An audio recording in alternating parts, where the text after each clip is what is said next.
Hello, good afternoon, and welcome to the first meeting of the Minerva seminar for the second semester in 2024.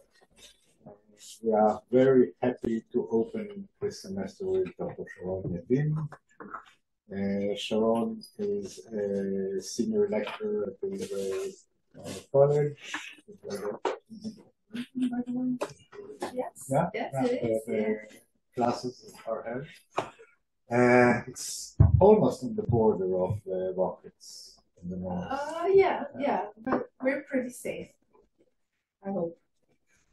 So Sharon, we had to have Sharon with us. Sharon is an expert in regulation, and naturally she will talk about this topic in our meeting before we go.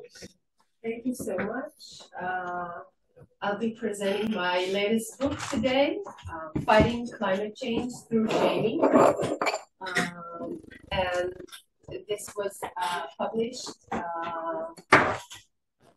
in 2023, the last summer, in Cambridge University Press as part of the Element series.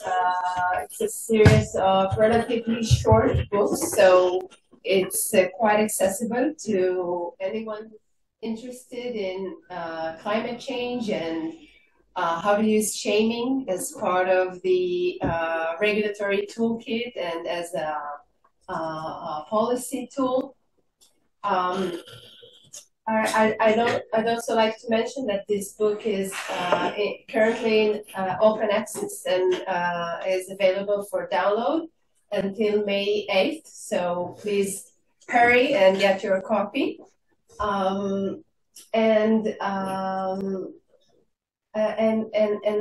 Let's start. I'd like to begin by this lecture is titled "Can Shaming Save the Planet?" So let's see if we can try to start answering that. So if we're going to talk about regulatory shaming, I want to start by an Israeli example from a very recent development in the regulatory landscape here, which is a blacklist with a whitelist that was published during the war by Barkat, the Minister of Economy, Nir Barkat. And this is a list of food companies that have raised prices during wartime.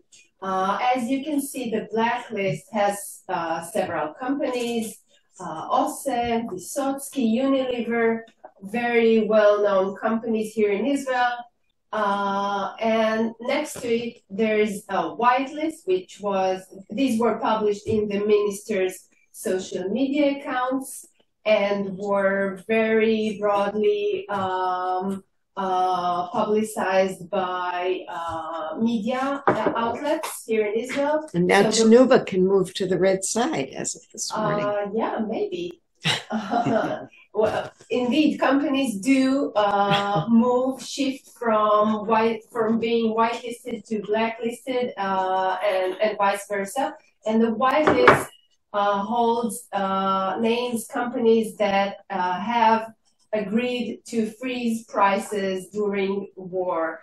And the Ministry of Economy has accompanied the publication of these lists with a highly condemning statement saying these are the companies that raised prices while the state of Israel is at war. Anyone who dares to raise prices without justification during a war does not deserve the public's trust. These are very harsh words. I urge the public to buy only from those who demonstrate social solidarity towards the people of Israel and do not raise prices in this difficult time. So there is a controversy whether this type of shaming was successful or not. But I'm interested today in trying to look at whether this tool, regulation by shaming of firms, could help mitigate the climate crisis.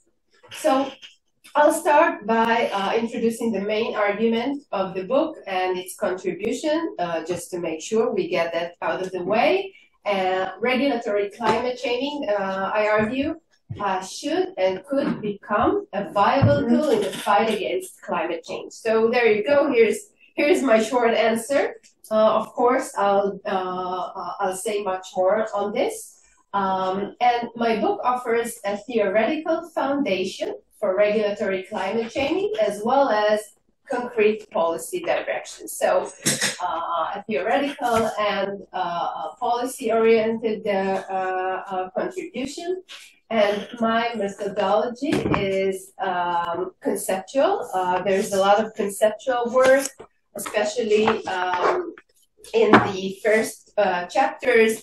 I discuss shame, I discuss climate shaming in various contexts, not only in regulatory context, as people shame one another for maybe flying or eating meat or outside of the climate context.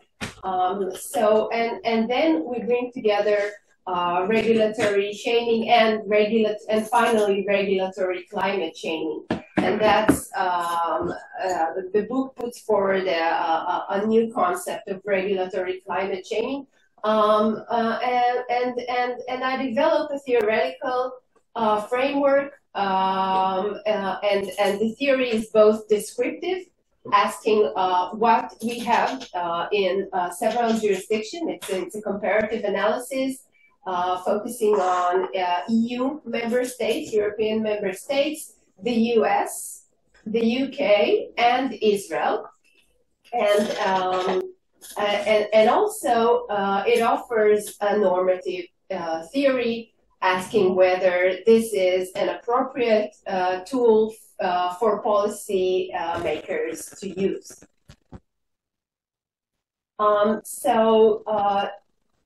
In more detail, I can say the main questions explored in the book include mainly what role can shaming play in the current regulatory landscape to address the climate crisis.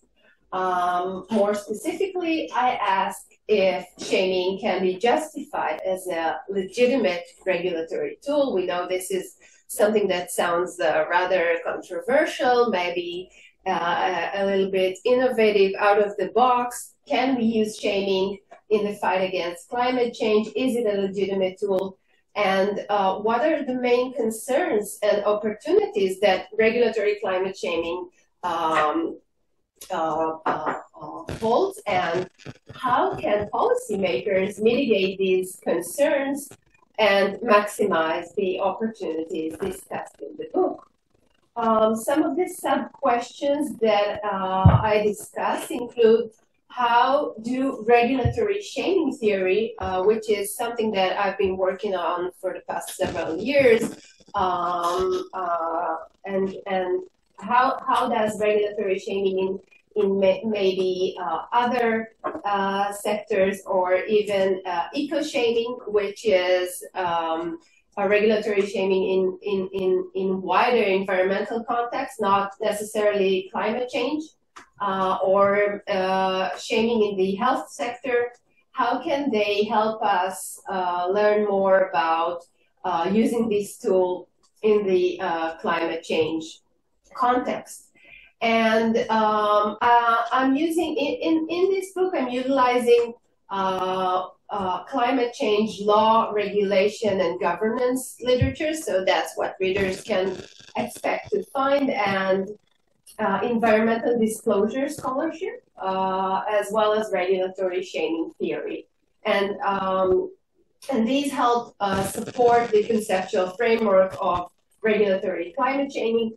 Here we can see an example of the widespreading eco-shaming practice by various regulators in many jurisdictions worldwide. Also, we can see here that the Ministry of Environmental Protection here in Israel is frequently shaming firms for pollution, for violating regulatory permits, spotlighting their adverse practices, and even attaching pictures using red fonts, condemning their behavior and saying that they see this type of behavior of these named and shamed firms very, very seriously, and will continue to monitor these firms more closely and will not allow them to jeopardize the public's health. So some very harsh words along with these naming and shaming texts and pictures. And also, I also study in the book the characteristics. What are the features of regulatory shaming schemes when we look at the various jurisdictions that I chose for this study, which are the main, these jurisdictions were chosen because of the vast regulatory climate shaming practices, at least relatively, to other jurisdictions. So there was a lot of material to work with. If we're trying to understand the regulatory climate change framework, we can define it as, or regulatory shaming is about conveying information and or messages to the public by government regulators regarding corporate actions that have a harmful impact on climate change. This can be a direct or indirect impact in order to deter companies from continuing business as usual. So this type of regulation is based, it is a special type of regulation. That's what makes it so interesting, at least to me. It's based on public opinion, it's based on information, and it's based on communication, much more than legal sectioning. It's not a command and control tool, it's not a conventional regulatory tool.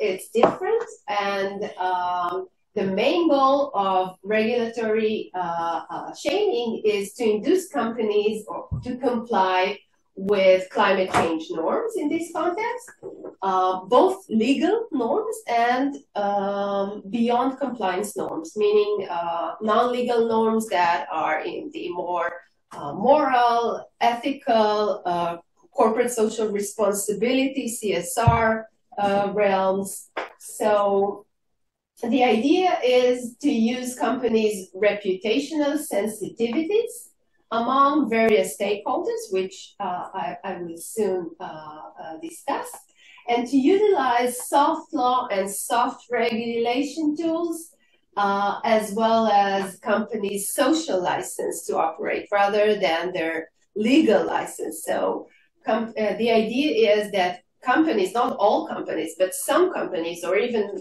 many companies, require the approval, the legitimacy to operate from various stakeholders like consumers and investors and residents. And the hope is that companies will adjust their actions to avoid reputational loss, harm that could manifest in financial losses. So the idea is not really to shame anyone, to cause real feelings of shame, but rather to cause reputational harms to artificial entities, to corporations. And these are the main mechanisms of stakeholders' responses. Regulatory climate shaming could facilitate consumer climate actions such as via boycotts and protests. It could influence investor preferences and stimulate critical public discourse and media coverage of corporate responsibility for climate change. It could encourage climate litigation against firms, so it could operate as in synergy with more conventional legal tools. It can prompt regulatory climate action, maybe from other regulators that start to concentrate on the named and shamed firms, and encourage organizations and businesses, including suppliers, creditors, and competitors, to sanction or reward firms based on climate practices, inspire academic research, advance political support for climate legislation and regulation. It could induce climate action by NGOs and other activists, motivate shareholders, investors, donors to pressure firms to become more climate friendly, and influence employees to prefer climate friendly firms and pressure firms to reduce their carbon footprint. This framework of regulatory climate change is premised on the growing public concern regarding climate change and the public's willingness to act. If we look at a Yale survey from a couple of years back, most respondents said they were willing to engage in consumer activism by punishing companies that contribute to climate change, but they do not know which companies to punish. So this tool of regulatory climate change could actually fit very well with this problem, with this public sentiment. Regulatory climate change is also based on the informational gaps that characterize the problem of corporate contribution to climate change. People don't know much about companies that cause climate change. We know this from research and surveys, and so regulators have the potential ability to capture the public's attention with new and important information in this regard, especially regarding obstructionism, which is companies that try to obstruct and manipulate climate policies, green policies, renewable energy policies. When people learn about companies that try to block these policies, they respond, they engage with this type of information. So it's new information, it's an important information, and it can make stakeholders react to it. So I cover a lot of different regulatory climate change schemes in the book and offer a typology of these schemes. One such form of shaming is through rating, ranking, scoring, and blacklisting. So, for example, the Israeli Ministry of Environmental Protection publishes annually red list. It's titled a red list of companies. According to their environmental performance, we can see here in the slide, and also companies' participation in climate programs. So they get a score, they are ranked. We can see the top 10 most risky firms in terms of environmental risk. EU member states, cars for either sale or lease are ranked in order of increasing CO2 emissions, alongside a warning stating that CO2 emissions cause global warming and the climate crisis. Many regulators are currently contemplating on adopting such policies. For example, the European Central Bank is considering to publicly list banks that engage in climate washing. So they're saying a lot of nice things in their reports, they're going to be very climate friendly, but basically they use very vague language that means nothing. Other types of shaming include publication of enforcement actions. So, for example, EU member states publish the names of companies that breach their cap and trade obligations, which are caps of the amount of greenhouse gas emission that a certain firm can use.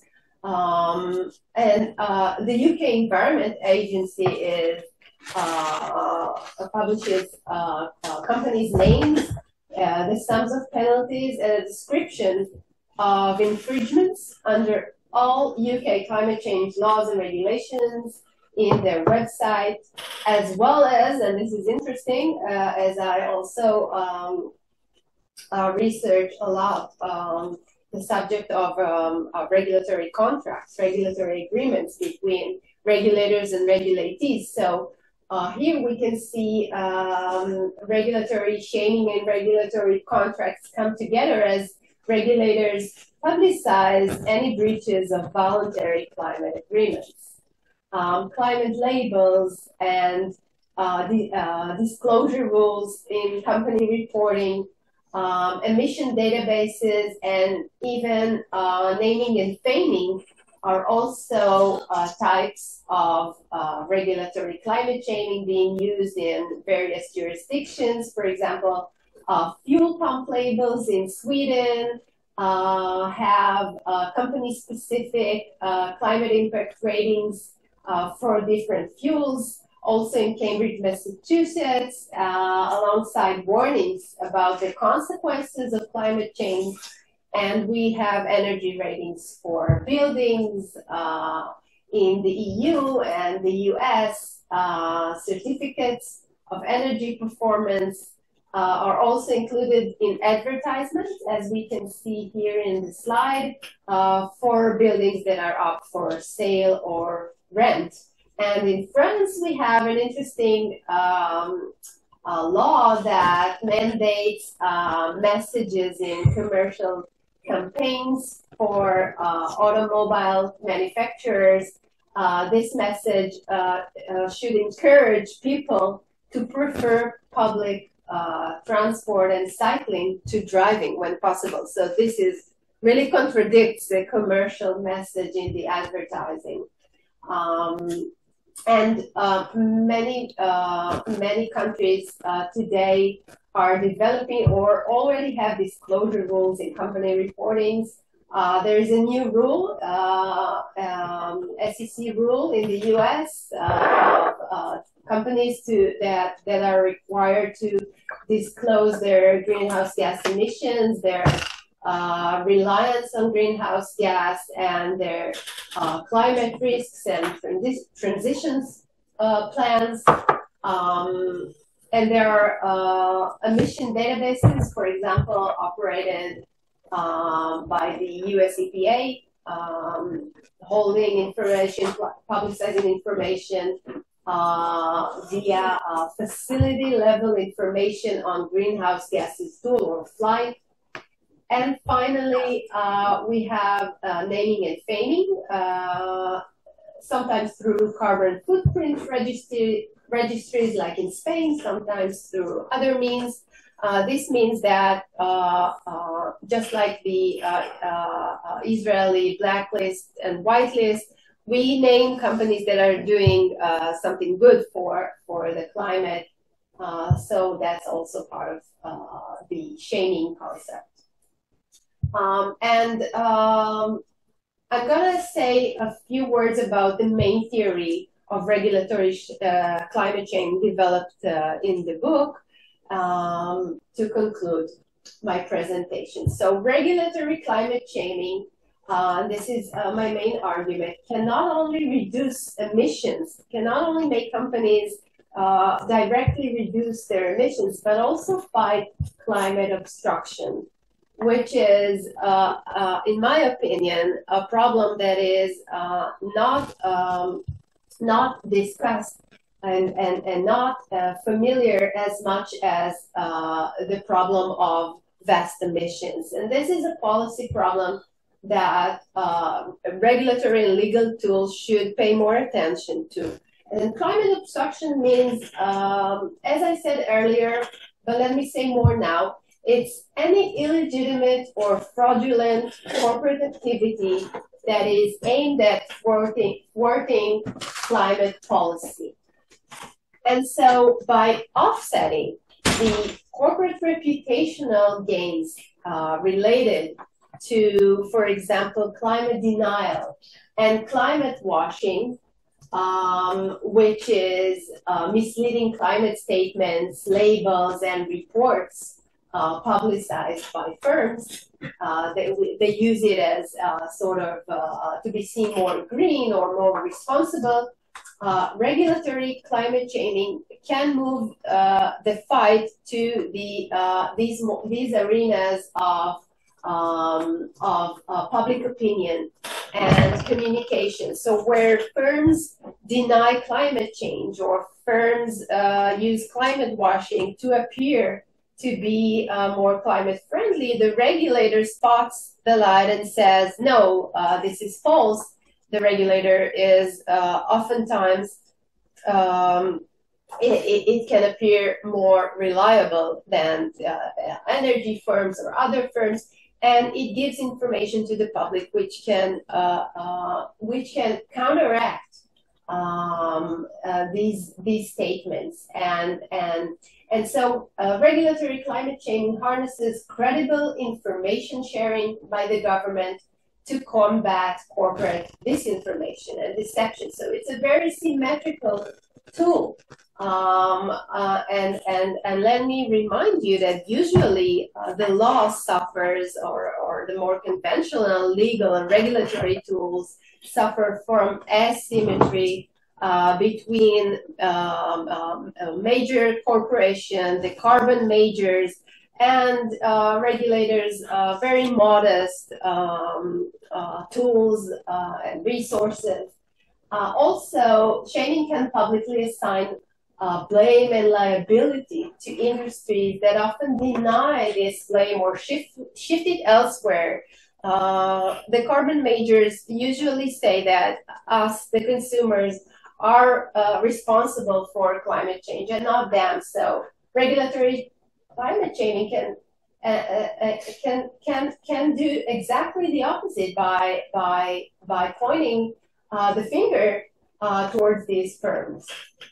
And another point that I make is that obstructionism aims to silence criticism and keep business as usual. So companies don't want any change in climate policies. They want to continue as usual. And regulatory climate changing, on the other hand, exposes companies' obstructionism, encourages public response, so just the opposite, and calls for a change in the status quo.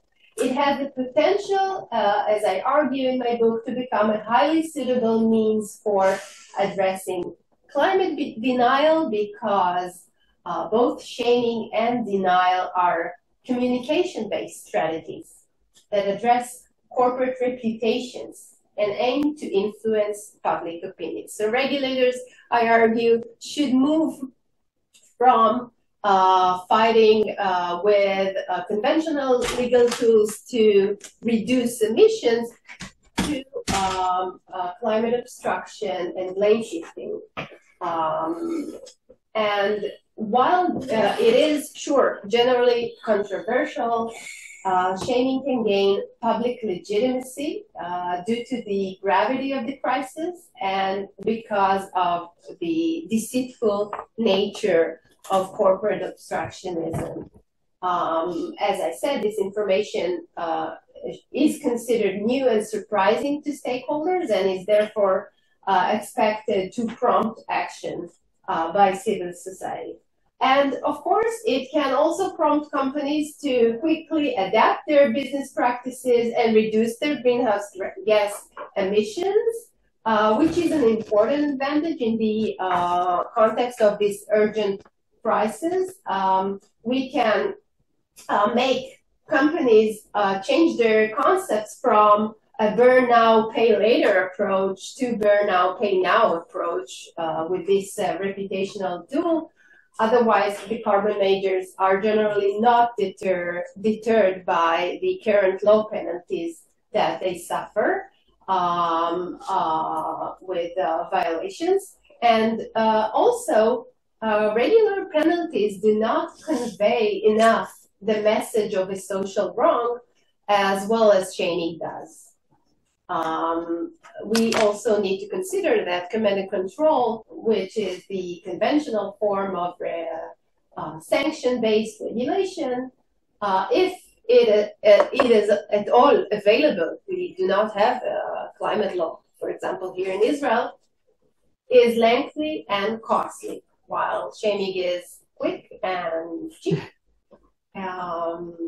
And it can be utilized, importantly, in various sectors, not only in the energy sector. For example, media companies are starting to become a major actor in this field,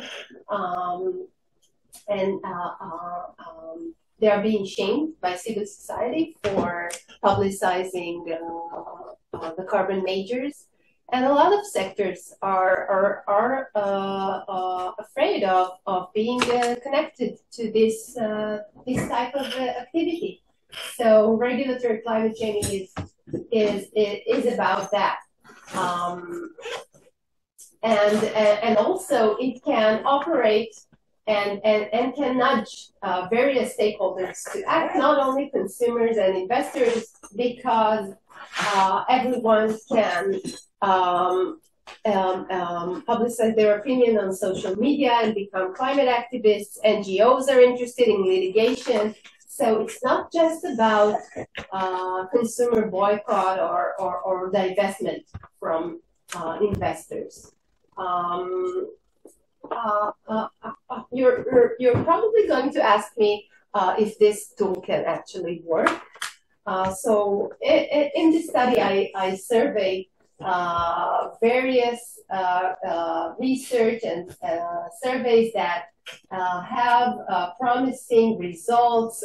For example, firms have reduced emissions by 8% in the US and the UK following GHG emissions disclosure requirements.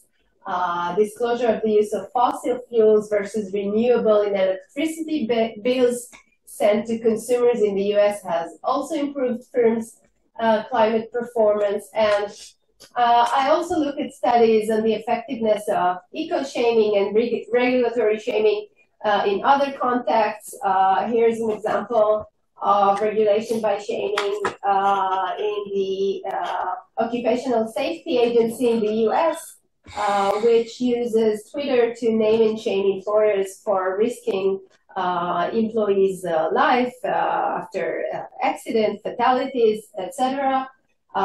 So here is an example of OSHA, the agency is OSHA, which says that it levied penalties after a work crew employed by Site Work Inc. struck an overhead power line while digging trenches to install storm sewer lines. And they have a news release to read more about it. But the interesting thing is that they offer some sort of condemning statements. For example, here, they say that they find SiteWorks Inc. Gambling with workers' lives. So that's some very condemning language, which maybe we're not used to from regulators, from the government. And it has some very promising results. For example, several research point to the fact that one naming and shaming, OSHA naming and shaming, was equivalent in terms of deterrence to no less than 200 physical inspections in workplaces. So that's a very promising regulatory tool, in my opinion. Thank you for listening, and of course, I'll be very happy to hear your questions and comments. Thank you very much, Sharon, for this great introduction to regulatory climate change. The floor is open. Deborah is the first. First of all, I want to thank you. It was really fascinating, and I'm going to download the book when I get home. To preface what I'm going to say my background started from environmental conflict management. So I've been working in the environmental policy arena for more than 40 years, at least. And, you know, as an alternative to legal asymmetry, et cetera. And yes, I think it can work. What am I worried about? It's a very sophisticated media campaign. And I think in some ways it moves us from knowledge-based or science-based discourse, which is difficult to have, but certainly around climate change. There are a lot of nuances that that can be lost. I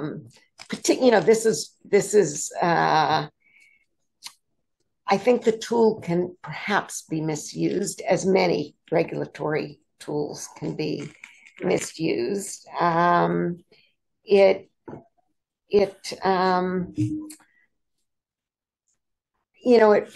Yes, reducing complexity is sometimes very applicable, but even if you just use your imagination and think how this can be used with AI and with the very convincing media techniques that you have, is it a tool that can be very easily misused as well as effective? Well, sure. I agree that with climate change, the challenge to properly communicate information to stakeholders is, and I discuss this in my book as well, is especially difficult as opposed to, for example, the OSHA publication that simply say this. Right, it reduces discourse though, right?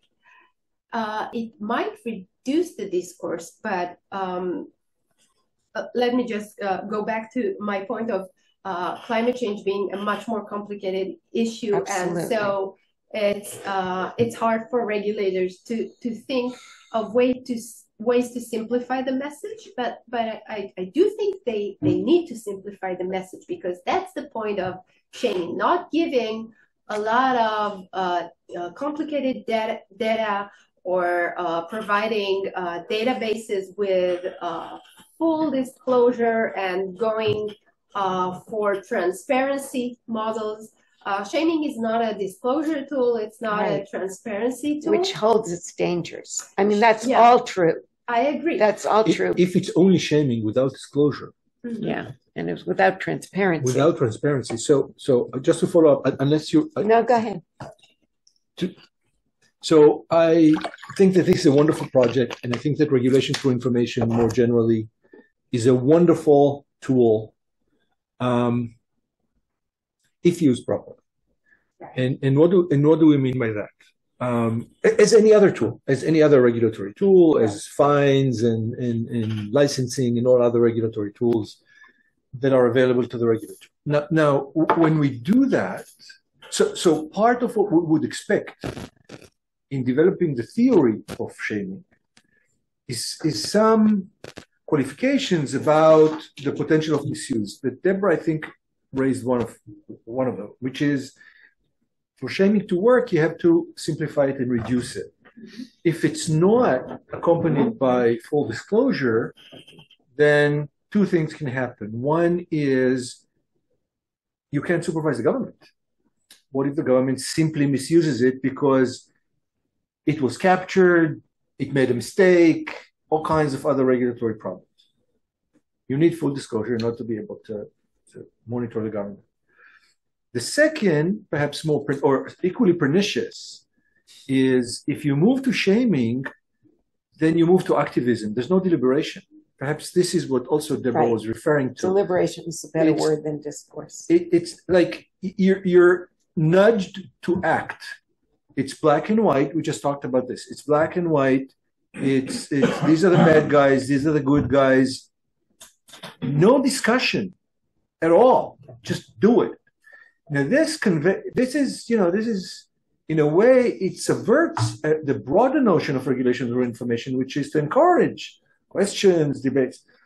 And I want to take this in 2 or 3 further steps with your permission, just because we've had a chance to discuss this in various previous debates about regulation more generally. So the externalities of that is that it will silence discourse more generally, because debate is labor intensive. You have to read the facts. Facts are sometimes unclear. There are alternative explanations. We know that. And when it's you're right, he's wrong kind of thing, it's just it might have a negative externalities in terms of the quality of discourse more generally about the government. Number 1. Number 2, something about shaming is problematic. Now, you very carefully say, I'm only shaming corporations. These are non-human legal entities. They're kind of artificial constructs. They're just there about the money. So there's no problem in shaming them. But we know that that's not how it works. We know that, I'm going to talk about good shaming, right? When you shame tobacco companies, people who work there say, why am I working here? So people internalize it, and that's good. We don't want tobacco companies, but on the other hand, the curtain, as we call it, right? The corporate curtain or veil of incorporation is a legal construct, and there are people around this. And if you shame, you ultimately may shame people, and then we have to worry about that as well. I mean, we can say we're just shaming corporations, but there are people behind the corporation, number 1. And number 2, as I said, there's a spillover effect. Then we're going to shame politicians, office holders, people more generally. That's because shaming becomes legitimate, just as a form of the countries, whatever. So the second last thing I want to say is that you assume that the regulator is fully trustworthy. So the regulator has no ulterior motives. And I'm not talking now about capture, but many times those kind of systemic things are caused in part, if not in greater part, by just awful regulation, if not monetary or economic or other interests of the state. The state is part of the problem.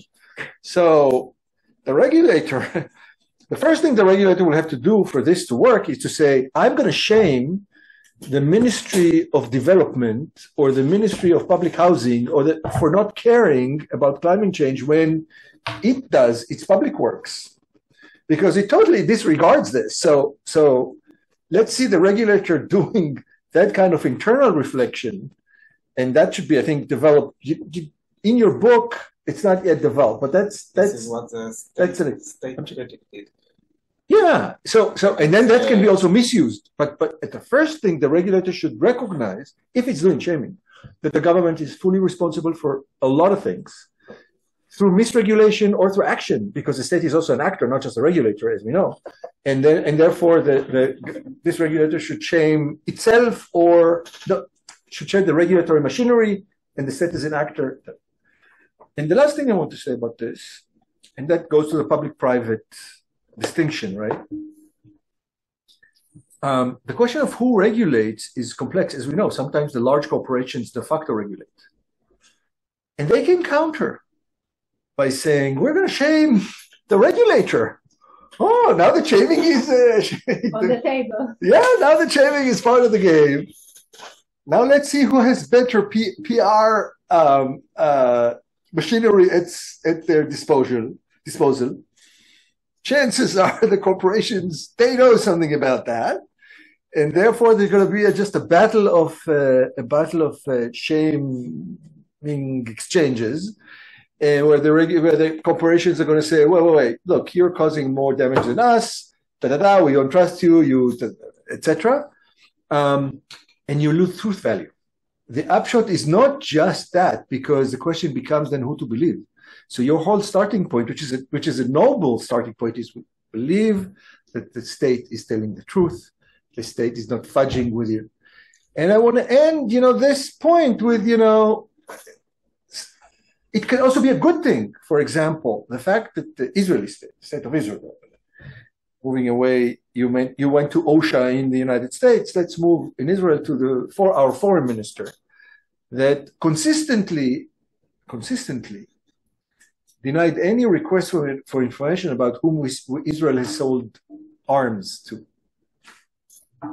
No information. We're not going to tell you about anywhere in Africa or Southeast Asia or so that we sold weapons to. I thought that you were going to say that he's in the business of shaming everyone. Foreign ministry. No, Yeah, sorry. The minister shames the United Nations Secretary Council shames. That's a good point. Also, that's also that becomes just an exchange of just a lobbing of mud. But even on a more issue that you want to get the information, you want to know which arms deals Israel conducted for exactly the reason you're saying. The state doesn't want to do that because it doesn't want corporations or NGOs using this against the state. So it's a much more complex network of information.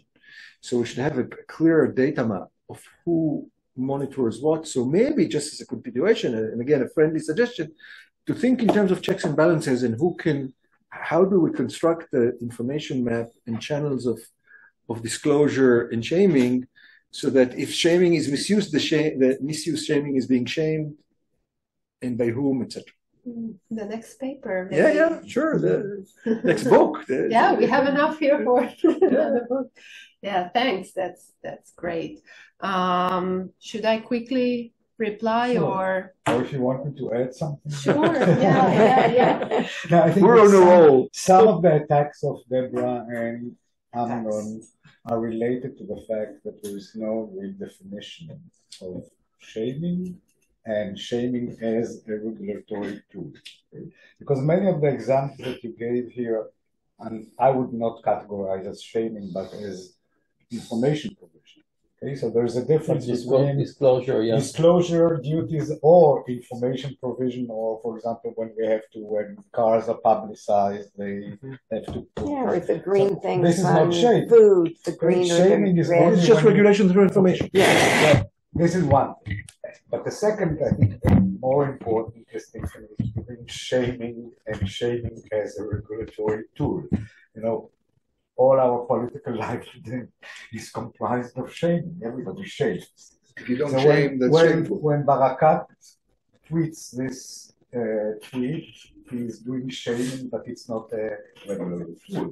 It's not that somebody was thinking whether to do it or not. There was some process as regulation. So a lot of your concerns would have been avoided if, the regulatory institution would have considered shaming as one of its options.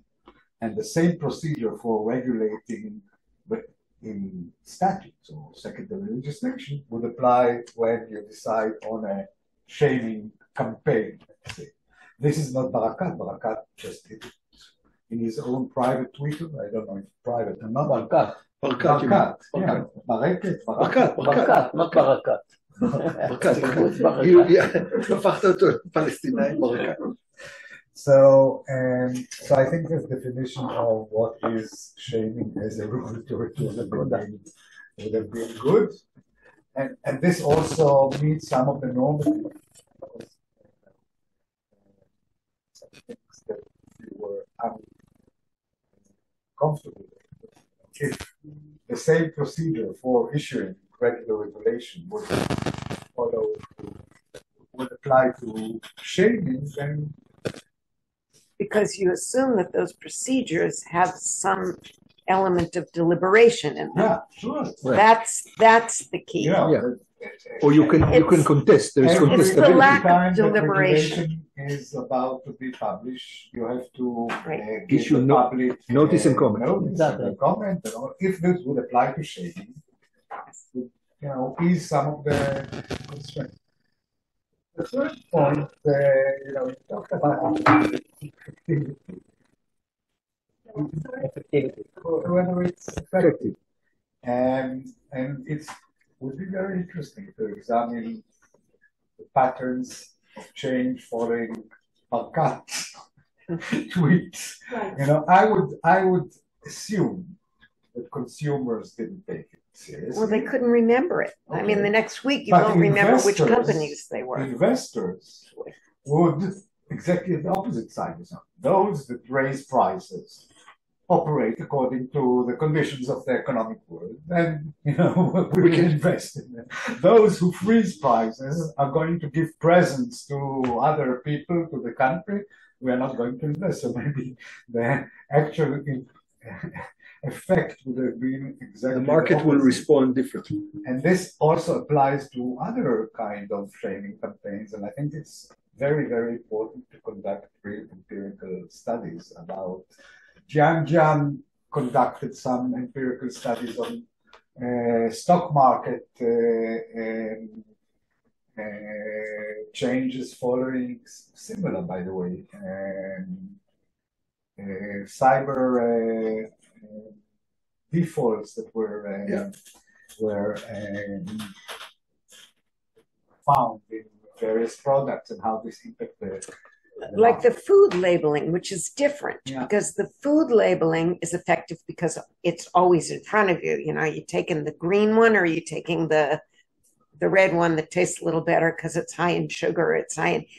But it's based on, it's scientifically or knowledge based. I mean, there's some kind of, you can believe it.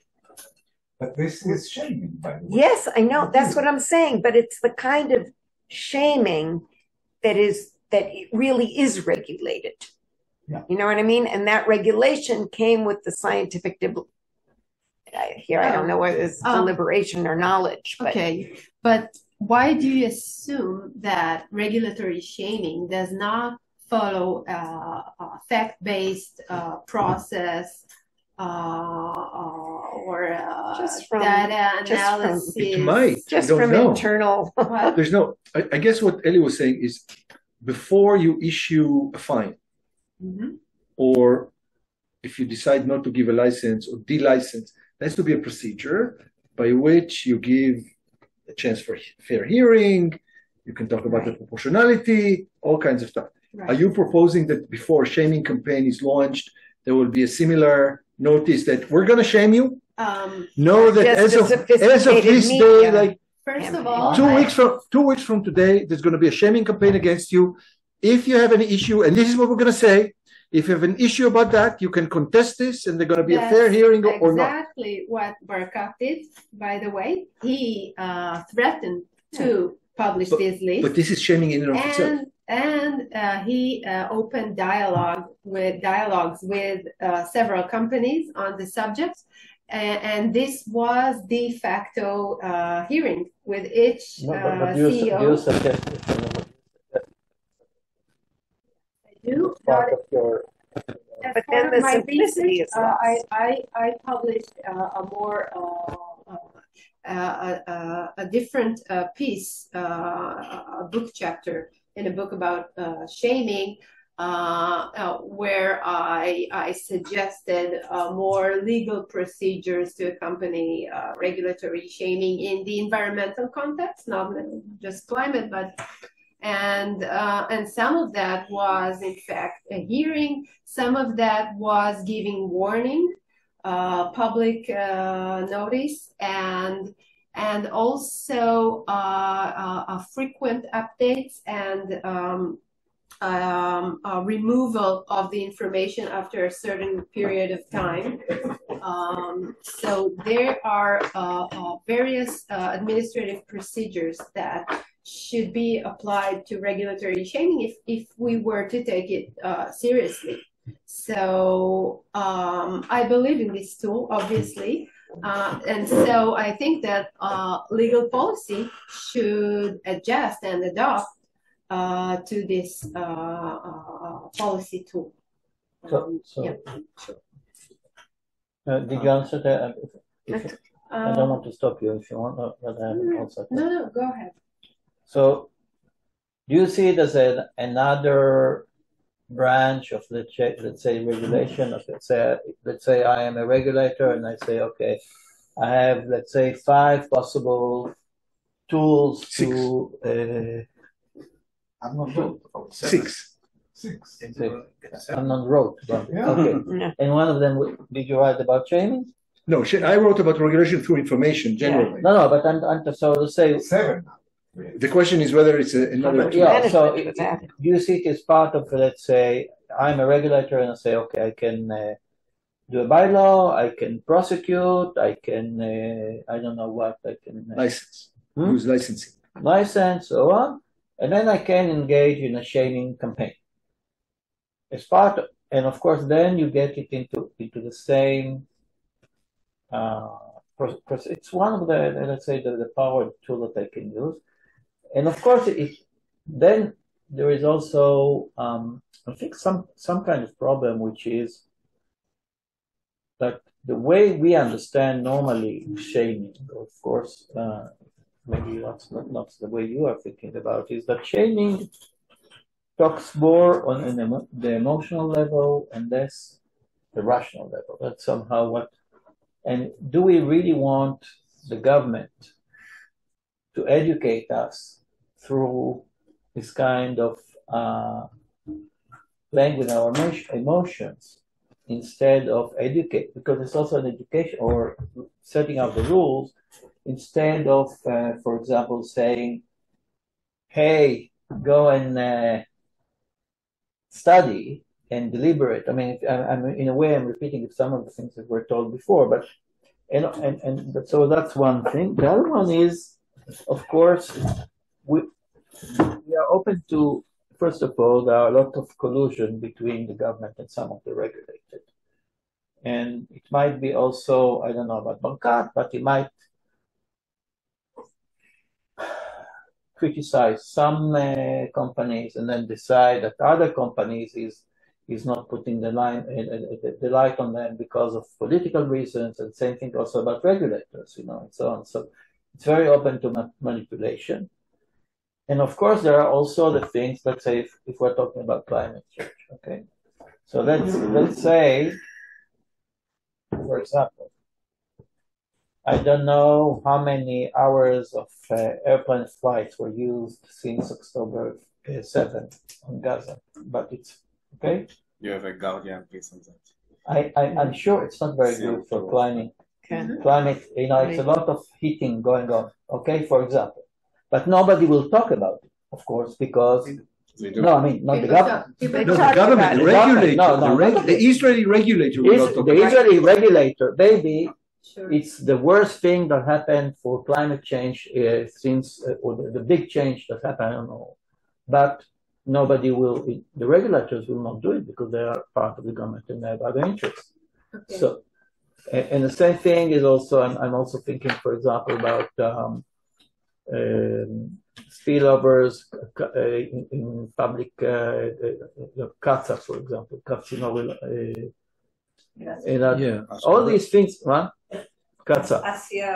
No, Ashkelon, not Ashkelon. It's the oil pipe. It's the oil pipe. I mean, all these things were, in a way, what I'm worried about is that when we open the door for the government to play with the emotion as part of learned know-how, I mean, I don't trust so much that it will not spill to other things and be used for very bad things.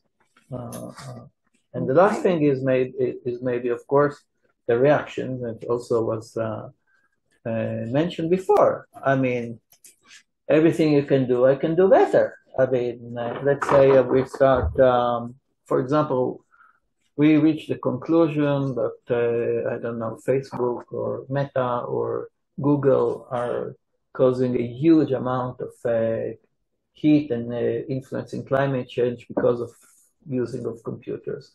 Okay, so this is an interesting for your grant theory, what Sandy said, that there are some tools of regulation that are symmetric. Yes, and some that absolutely. That's a great, yeah.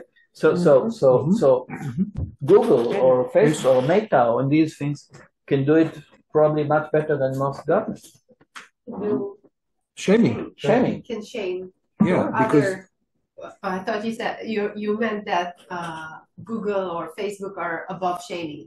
They are no, they will react. They will react. But it's good, no? How are you going to shame the government?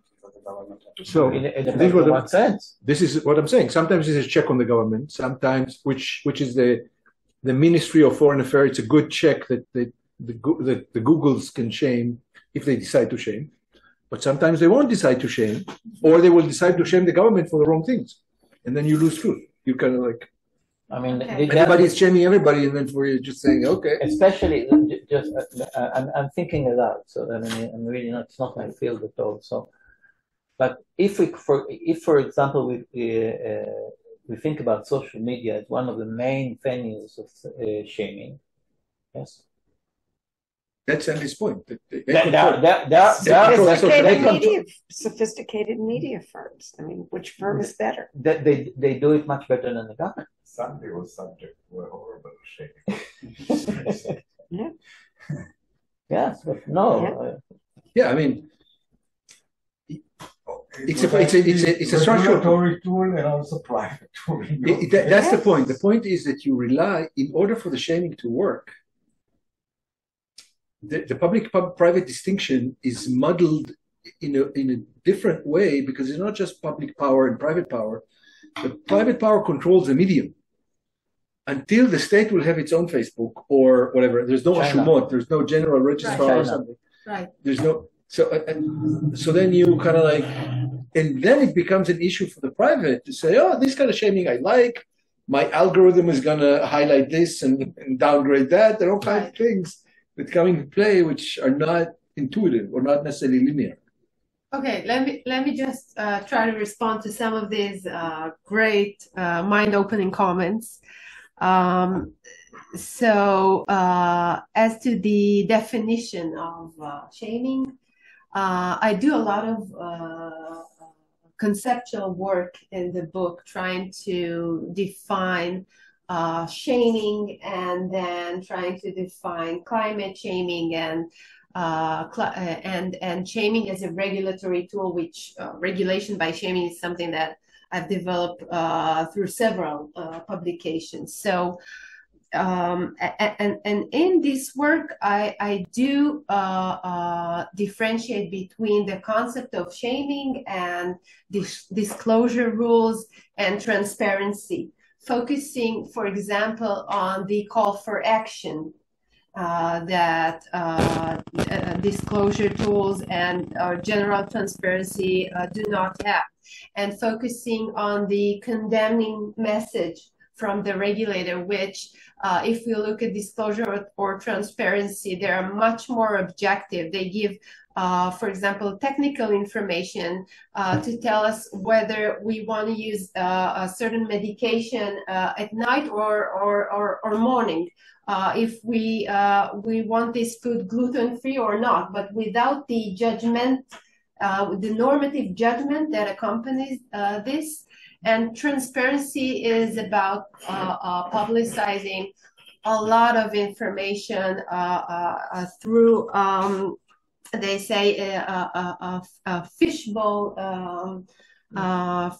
framework, to see the government from all 360, from all sides. This is not what shaming is doing. It's about publicizing a small portion of information and about normatively adversely pointing to some corporate action and trying to motivate the public to react. So, I could go on a lot about this, but this is some of the work that I do in some of the chapters in the book. And for your comment that Balkat decided to shame without exploring other regulatory options, as I understand it, he thoroughly explored, without, I'm not trying to defend anything here specifically, just from reading the newspapers, he did try to use consumer laws and price regulation laws, tried to promote new legislation and use several extant legislation, but nothing worked. And his legal options, his regulatory options were very limited. It is actually now there's a bill that would allow the government to regulate prices of companies during wartime. So this is something that was another threat. It is, I think. If you don't behave, we're going to regulate. Yeah. If you don't comply to our shaming, and many companies. You also talked about consumers responding maybe less than investors. I wanted to point out in this context that what I thought was very well executed in the Balkat, in this policy by Balkat, was that companies reacted before the publication. They reacted to the threat, and they gave their commitment to the minister not to raise prices for a certain period of time. I know we see the prices raising today. I know maybe this is about the and again, this brings me back to regulatory contracts, because they each negotiated with the minister on on the period of time in which they will even give they will offer special sales during this time. And you all returned in your comments to the factual basis of the shaming, and that's interesting because it appears to be very relevant to the Berkat example, because several firms have argued that he wasn't the information was not based on exact data, and that it wasn't fair. Of course, because there was no disclosure. He didn't disclose the full information. Well, it was not accompanied. He was the one asking for companies their financial reports. They refused and took him to court, and that's a pending case now. And he said, I will remove I will go back from this litigation and from my requirement for full disclosure. These companies do not have to disclose their financial reports. If you decide voluntarily to go ahead and offer a price freeze or special sales. And so there was some back and forth between regulatory and legal tools. The shaming was, sure, it was made in an agile way to respond to the crisis, to respond to the state of war that we're in. But I don't think it was done without talking to the firms or without exploring other legal and regulatory tools. And I think, yes, it is part of a package.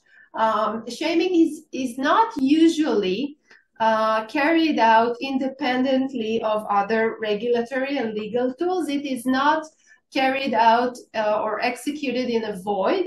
That's true of most regulatory tools. Yeah, I think so. And it's part of the Ayers-and-Braithwaite theory of responsive regulation and the, the theory about smart regulation using various type of of tools to ensure effectiveness. So I think it's good that shaming would be a part of the enforcement pyramid, as Ayers-and-Braithwaite call it, and also act as a deterrent. Even if the regulator does not follow up on this threat of their threat, it is sufficient that firms know that regulators have this tool in their toolkit. And it's interesting in this context to note that research suggests that firms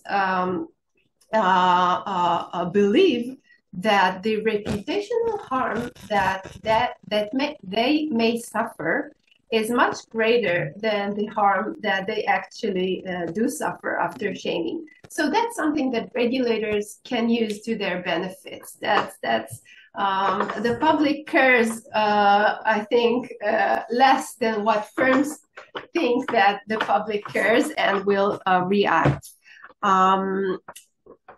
I want to say something about, the adverse effects of shaming. I'm not neglecting that. I always address that in my publications. And I think that we need to, we talked about this before the seminar as well, we need to consider the risk of regulators contributing to providing or enabling a shaming culture or a cancel culture. And the risk is that shaming will shift from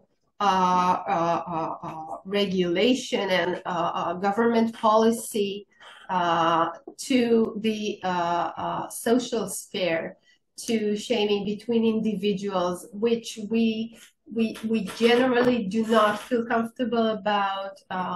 Legal scholars have written books about shaming not being the answer, although some feel that it is a sort of tool that can get justice. For example, to victims, we said something about Me Too, that the legal system, the formal legal system can't achieve. So sometimes shaming is disgusting in a positive light, even in the social context between individuals, and it's not always bad. But yes, I think that the idea that governments use, you talked about the negative emotional responses that governments want to create. Is it something that governments should do? Is it an appropriate policy, or do we think that that's something beneath governments? Yeah, I share that concern, and so I think that we need to consider that really conventional legal tools, especially in the climate context, but also in other contexts. We see that here in the occupational safety landscape here in Israel. Their legislation can only get us so far, and conventional regulatory resources are very limited. But that's a policy decision. I mean, the fact, for example, when you talk about... You don't want to ask questions, so I'm sorry. Better give the floor. Okay, so let me just finish the sentence and say that I've written about the crowdsourcing that is inherent in regulatory shaming in another piece. And there I explained that the response by many people, for example, through divestment, can be much more effective and in fact is an entirely different tool that the government does not hold. and it will never hold. So it's not just something that the public can do better. It is, but it's also something that the government can't do at all sometimes. So it gives it opens really new options for regulators to enforce their regulations and also CSR standards. Please go ahead. I have one comment and one question. As I see it in our current moment in history, this kind of regulation, even if the numbers that you presented at the end of 8% reduction of emissions, even if it's, let's say, 5 times more, it's still insufficient to do to stop climate change from this total destruction of the world. So some optimism. I wonder if the rest of our life Exactly, 5 times more, like 40, yeah, 40% reduction will not be per year if it's 40% per year. Okay. I'd buy that. It will change. It's not black and white. It's Yeah. not okay, but depends when. So we're gonna get a few extra years. And I wonder if it's this kind of market-based solutions help us not do what very hard regulatory decisions, closing these companies or stopping this kind of behavior to save the planet. And could have been a nice way to handle the crisis maybe 40 years ago, but not sure that now. Right. And the second thing is, if you can comment on the difference between shaming and warnings, as I see it on cigarettes, and I think that if you talked about emotions as a government, so when you look at a cigarette ad and you see horrible pictures of people's lungs when they have lung cancer, etc., I think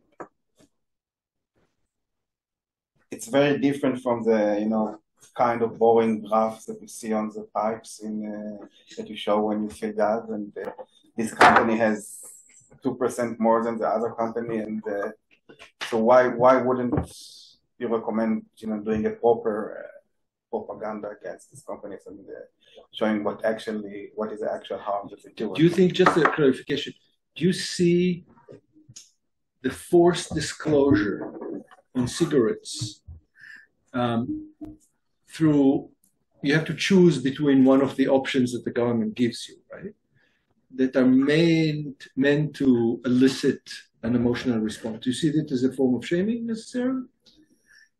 This is what I'm asking her. It's kind of similar and different. Yeah. Obviously, it's shaming because it's real shaming. It's not like you're a bit Marlboro. It doesn't shame you. It's just scare. It should scare you and disgust you, rather than shaming towards the company. But the company.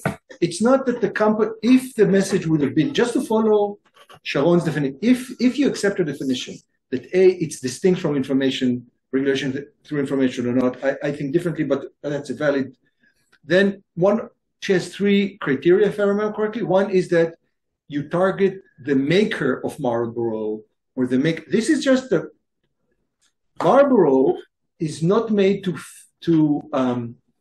be shamed, but you are made. The message is this is really bad for you. The cigarette, Marlboro, the producer, or Philip Morris, or whatever, we don't know, but you know. Yeah. Thanks. Very interesting presentation. Thank you very much. I wonder a few things. I'm going to try to go through them quickly.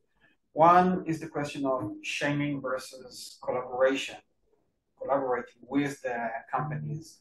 And I'm talking about, trying to convince them to work with you before you go to, is shaming part of it, or the shaming is versus collaborating with the companies, and I'm coming from that. From the in international law, we have the notion of business and human rights, where we try to actually enlist the companies following climate change is a major part of that.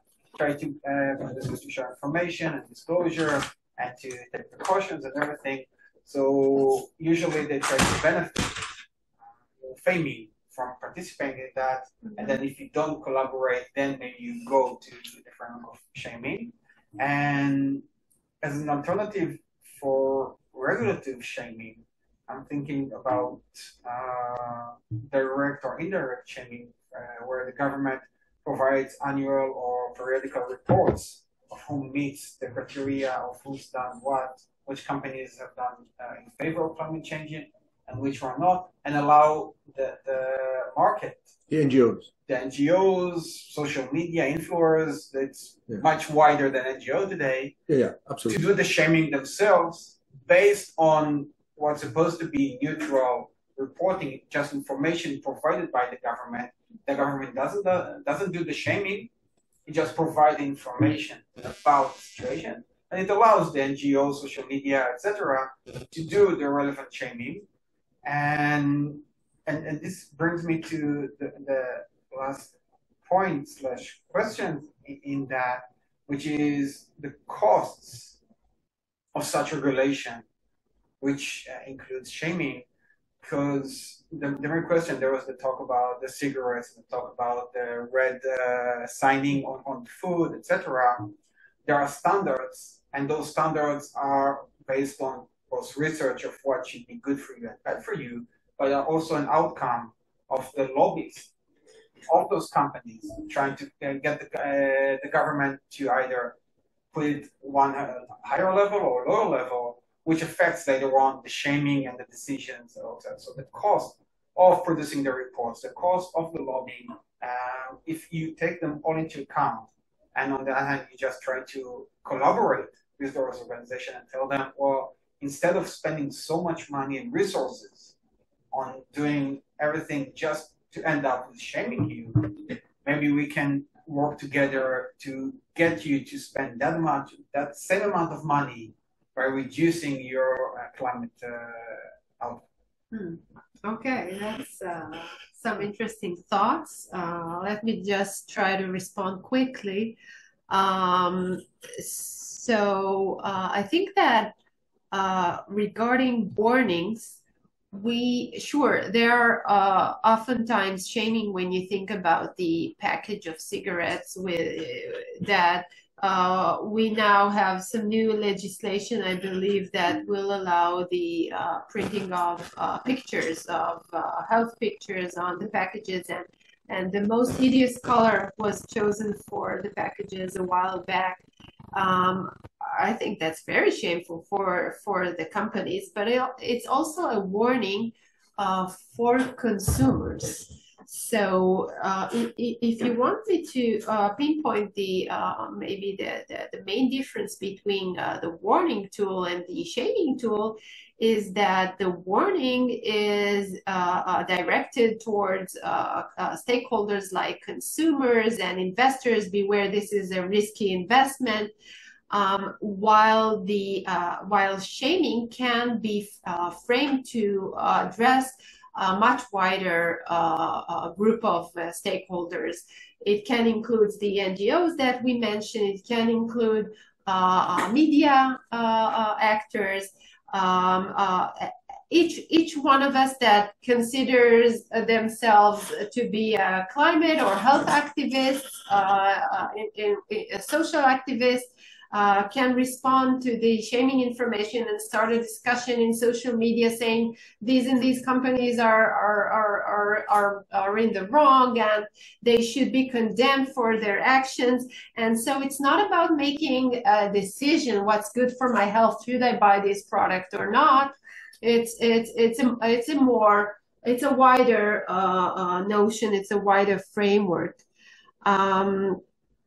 As for shaming, it can actually be a part of a framework that uses other tools, but it can also prepare us for legislation, because it sets it sets the norms, the normative framework for regulators to promote legislation. So we can think about shaming as a phase that is preliminary to legislation, or it can build on extant legislation and shame those companies that violate the regulations.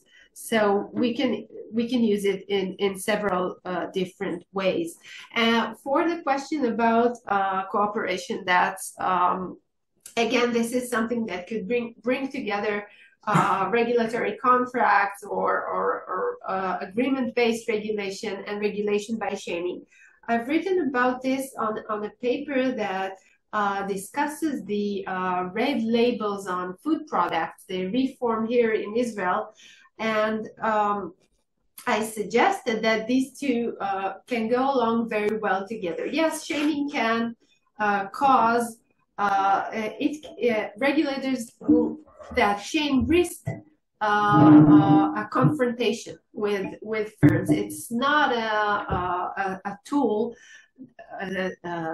Supposedly, it's not a tool that invites cooperation, long-term discussion, a dialogue, because of its condemnation.